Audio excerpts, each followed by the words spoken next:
गरुड़ पुराण भाग 11 स्पिंदीकरण का गूढ़ रहस्य और महत्व। मानव जीवन का अंतिम सत्य है मृत्यु। चाहे कोई कितना भी बलवान, धनी, ज्ञानी या तपस्वी क्यों न हो, अंततः सभी को मृत्यु का स्वाद चखना ही पड़ता है। मृत्यु के पश्चात आत्मा का क्या होता है, यह रहस्य हजारों वर्षों से लोगों को भय, जिज्ञासा और ज्ञान की ओर प्रेरित करता रहा है। सनातन धर्म में इस गूढ़ प्रश्न का सबसे स्पष्ट और प्रामाणिक उत्तर हमें गरुड़ पुराण में मिलता है। गरुड़ पुराण केवल मृत्यु और परलोक का ग्रंथ नहीं है, बल्कि ये जीवात्मा को उसके कर्मों का आईना दिखाता है और ये समझाता है कि किस प्रकार से मृत्यु के बाद आत्मा की यात्रा होती है। इसी संदर्भ में सपिंडीकरण या स्पिंदीकरण का विशेष उल्लेख मिलता है। ये एक ऐसी रस्म है जो मृत्यु के बाद किए जाने वाले संस्कारों में अत्यंत महत्वपूर्ण है। कहा गया है कि जब किसी मनुष्य का देहांत होता है तो उसकी आत्मा 1 वर्ष तक महापच की कठिन यात्रा करती है। इस यात्रा के दौरान वो प्रेत अवस्था में रहती है। 1 वर्ष पूरा होने पर पुत्र या पौत्र आदि द्वारा यदि स्पिंदीकरण संस्कार कर दिया जाए तो वो आत्मा प्रेत योनि से मुक्त होकर पितृलोक की ओर प्रस्थान करती है। आइए अब विस्तार से जानते हैं कि स्पिंदीकरण संस्कार क्या है, इसकी विधि, महत्व और इसके पीछे छिपा हुआ रहस्य। स्पिंदीकरण का मूल महत्व। स्पिंदीकरण संस्कार को मृतक को पितरों में सम्मिलित करने की अंतिम कड़ी कहा जाता है। जब कोई मनुष्य मरता है तो उसकी आत्मा पहले प्रेत योनि में जाती है। यदि पुत्र द्वारा 12वें दिन स्पिंदीकरण कर दिया जाए तो आत्मा पितृलोक में प्रवेश पा लेती है। ये संस्कार मृतक को पितरों के साथ जोड़ देता है, जिससे वो आत्मा पितृदेवों की तरह स्थिर और संतुष्ट हो जाती है। गरुड़ पुराण में कहा गया है, यदि स्पिंदीकरण नहीं किया जाए तो परिवार में विवाह संस्कार तक संभव नहीं है। इसलिए ये रस्म मृतक के लिए ही नहीं बल्कि जीवित वंशजों के लिए भी आवश्यक है। स्पिंदीकरण संस्कार की विधि। 1. समय और दिन। मृतक का दाह संस्कार होने के बाद 11वें या 12वें दिन स्पिंदीकरण संस्कार करना चाहिए। 12वें दिन को अधिक श्रेष्ठ माना गया है। इस दिन प्रेत को भोजन भी मिलता है और उसकी आत्मा को पितरों ने सम्मिलित करने का अवसर भी मिलता है। 2. स्थान और शुद्धिकरण। सबसे पहले स्नान करके शुद्ध वस्त्र धारण करें। मृतक के घर या संस्कार स्थल को गोबर से लीपकर पवित्र बनाया जाता है। देवताओं की मूर्तियों को स्थापित कर उनके चरण धोए जाते हैं। 3. लाई अर्पण।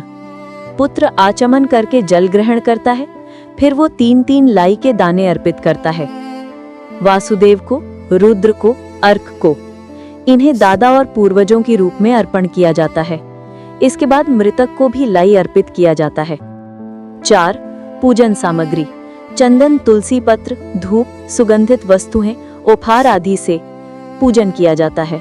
मृतक को अर्पित की गई श्रद्धांजलि को सोने की सलाख से 3 भागों में बांटकर पूर्वजों के साथ मिला दिया जाता है। इस प्रकार मृतक अब पितरों के साथ सम्मिलित हो जाता है। 5. माता और पिता का स्पिंदीकरण। यदि माता का देहांत हुआ हो तो उसकी रस्म दादियों के साथ की जाती है, पिता की रस्म दादाओं के साथ। यदि पिता का देहांत दादा के जीवित रहते हुए हुआ हो तो दादा और पूर्वजों को भी श्रद्धांजलि अर्पित करनी चाहिए। 6. विशेष परिस्थिति में। पत्नी की मृत्यु होने पर यदि पुत्र न हो तो पति को ही अपनी सास और रिश्तेदारों के साथ रस्म करनी चाहिए। शय्यादान का महत्व। स्पिंदीकरण के बाद सबसे प्रमुख अनुष्ठान है शय्यादान।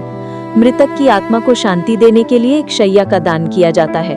ये शैया बहुत मूल्यवान और सभी सुख साधनों से युक्त होनी चाहिए। इसमें छाता, चांदी का दीपक, नारायण और लक्ष्मी की मूर्तियां, वस्त्र, आभूषण, गदा आदि रखे जाते हैं। स्त्रियों की रस्म में लाल कपड़े और गहनों के साथ सामग्री सजाई जाती है। विधि है, ब्राह्मण दंपति को शैया पर बिठाया जाता है। भगवान लक्ष्मी नारायण की मूर्तियों के समक्ष फूल माला पहनाकर पूजन किया जाता है। दाता उच्चारण करता है, हे नाथ, जिस प्रकार आपकी शैया दूध का सागर है उसी प्रकार ये शैया मेरे अगले जन्मों में सुखदायी हो। ब्राह्मण को संबोधित करके कहा जाता है, हे ब्राह्मण देवता, इसे स्वीकार करें। फिर उस शैया पर बैठे ब्राह्मण को 3 बार झुलाकर शैया दान की जाती है। अन्य अनुष्ठान और दान। शैया दान के बाद 13 प्रकार के पद दान करने का विधान है। इसमें छाता, चप्पल, कपड़े, अंगूठी, जल का मटका, कुशा, 5 बर्तन, लकड़ी का डंडा, तांबे का बर्तन, कच्चे चावल, जनेऊ और खाने की सामग्री शामिल है।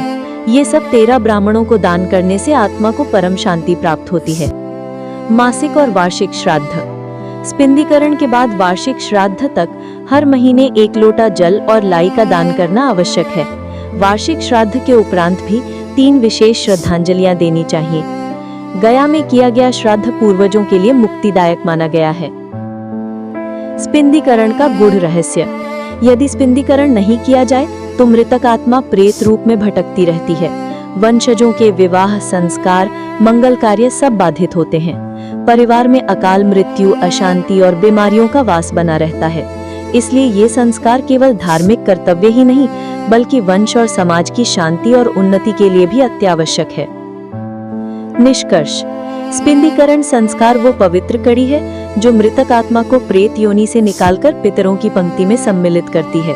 ये संस्कार हमारे धर्म का वो स्तंभ है जो बताता है कि मृत्यु के बाद भी हमारा दायित्व अपने पूर्वजों के प्रति समाप्त नहीं होता। पुत्र का ये धर्म है कि वो अपने पिता, माता और पूर्वजों के लिए ये संस्कार अवश्य करे। ये न केवल दिवंगत आत्मा को शांति देता है बल्कि पूरे परिवार को भी पितरों का आशीर्वाद प्राप्त होता है।